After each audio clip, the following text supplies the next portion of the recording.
Merci de vous abonner. N'oubliez pas d'activer la cloche pour ne pas manquer nos vidéos que nous allons vous présenter chaque semaine.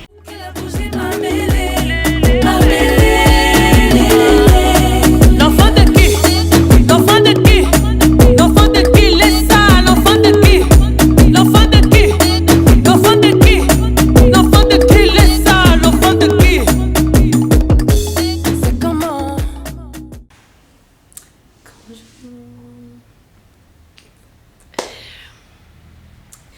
Bonjour, je suis ravie de vous retrouver une fois de plus par cette vidéo pour vous parler de comment, je vous dis les amis, rien que le titre, moi, ça me dépasse. Mais bon, donc je disais, je suis très heureuse de vous retrouver aujourd'hui pour vous parler par cette vidéo de comment j'ai fait la rencontre d'un millionnaire.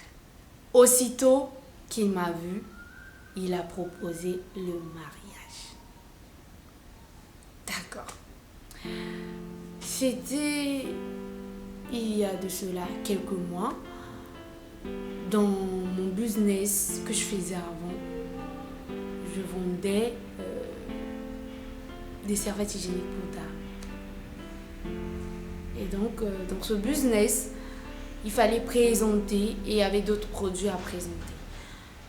Présenter des produits, dire le nécessaire et autres, expliquer pour les gens malades, peu importe la personne que tu trouves, tu expliques. C'était dans le cadre, c'est toujours dans le cadre de l'entrepreneuriat. Bien sûr, je suis toujours dans ce cadre-là. Et donc, je vendais plusieurs sortes de produits pour cette entreprise. Et donc, j'ai présenté, je marchais, je présentais, on pouvait présenter d'entreprise en entreprise. J'ai présenté ces produits. Et quand j'ai présenté, il m'a vu, Quand je présente, je suis très fixée sur mes objectifs, sur ce que je dis. J'étais en train d'expliquer, j'ai dit, bon monsieur, regardez tel produit, ça sert à ça et ça vous permet de vous épanouir, ça vous permet d'éliminer telle ou telle maladie et tout, vu que ce sont des produits médicalisés. Et il m'a écouté, et le moment où j'étais en train de parler, en réalité, tout ce que j'étais en train de dire, lui ne prêtait pas attention à ce que je disais, il prêtait juste attention à moi. À la personne qui était devant lui, qui était en train d'expliquer et de parler. Et après, à la fin, il me dit non, j'aimerais bien aller avec toi et faire cet achat, mais aujourd'hui, je ne suis pas disponible.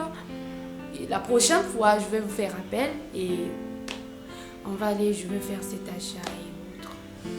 Et la prochaine fois, on m'a appelé. Bonjour, comment allez-vous? Je vais bien. Non, c'est pour l'achat. Donc, je suis partie pour faire l'achat et arrivé là-bas, au sein même de l'entreprise, on a fait l'achat. Il fallait qu'on s'assoie pour expliquer comment ça se passe, comment il va utiliser tel ou tel produit, vu que je m'étais informée sur le métier et je savais comment le faire. Et au moment de l'explication, il me dit... je t'aime toi, je veux te marier, j'ai des enfants, j'ai une femme, mais c'est toi la femme que je veux.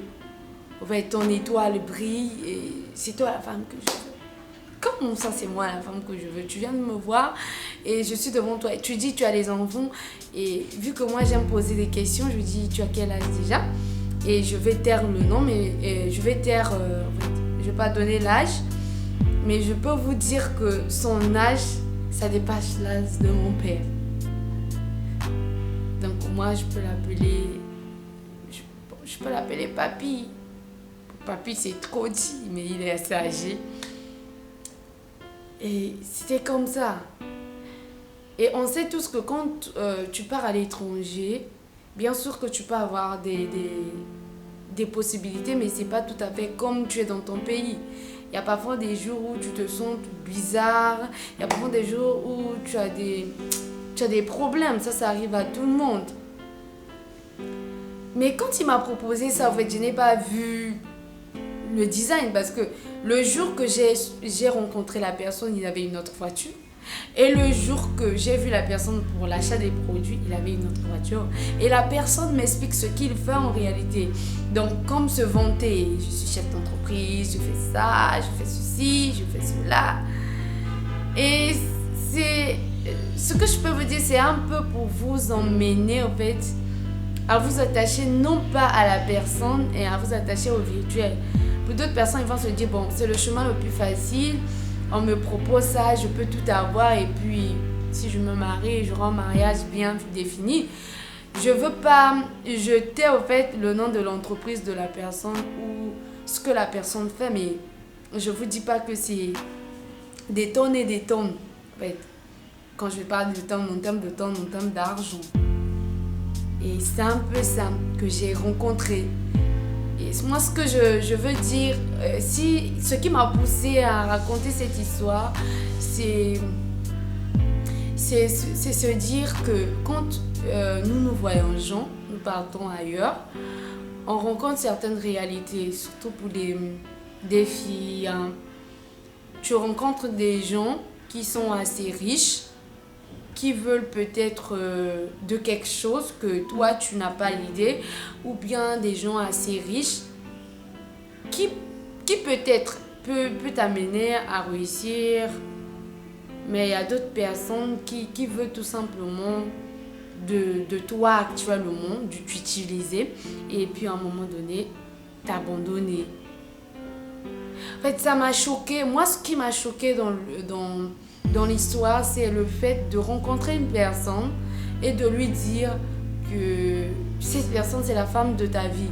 Supposons que, en sachant bien que cette personne, c'est ta fille, et de loin ta fille. Ça, c'est pas beau. Et pour d'autres personnes, ils pouvaient trouver ça normal et peut-être se lancer dans un mariage, se lancer parce qu'il y a de l'argent, il y a du virtuel. Mais moi, j'ai pas vu ce côté. C'est en quelque chose ce qu'on a l'habitude de dire. Il ne faut pas suivre la facilité, mais suivre la difficulté pour avoir tes propres revenus. Donc, moi, je préfère suivre le chemin où je me bats pour pouvoir trouver quelque chose. En fait, c'est comme si on te donne quelque chose sur un plateau. Bon, tu prends et tout. Donc, c'est un peu ça. J'ai eu à rencontrer un millionnaire qui m'a proposé le mariage, que j'ai eu à décliner. Et j'ai voulu en parler parce qu'il y a d'autres filles qui ont l'habitude de faire ce genre de rencontres. Elles acceptent. Ou bien même si l'argent est dans le centre du monde, mais c'est pas dans le centre de ta vie. Surtout si la personne est assez âgée, ça va non seulement ternir ton étoile, quelque chose, ça va forcément t'enlever quelque chose et ça va fortement te porter malheur parce que sa femme tu vas peut-être amener un trouble, tu vas amener un trouble dans son foyer. Sa femme, ça va déranger au fait. Et quand ça dérange, il y aura des répercussions sur toi. Sans oublier que les lois de la nature nous poursuivent en fait. Nous suivent de partout. Tu peux avoir des problèmes, tu te demandes pourquoi j'ai ces problèmes, et c'est par rapport à la douleur d'une autre femme que tu as eu à engendrer ces problèmes. C'est ça. Je suis ravie de vous raconter et je vous invite à partager. Merci de vous abonner. N'oubliez pas d'activer la cloche pour ne pas manquer nos vidéos que nous allons vous présenter chaque semaine. Ciao, ciao, ciao, ciao, ciao, ciao, ciao.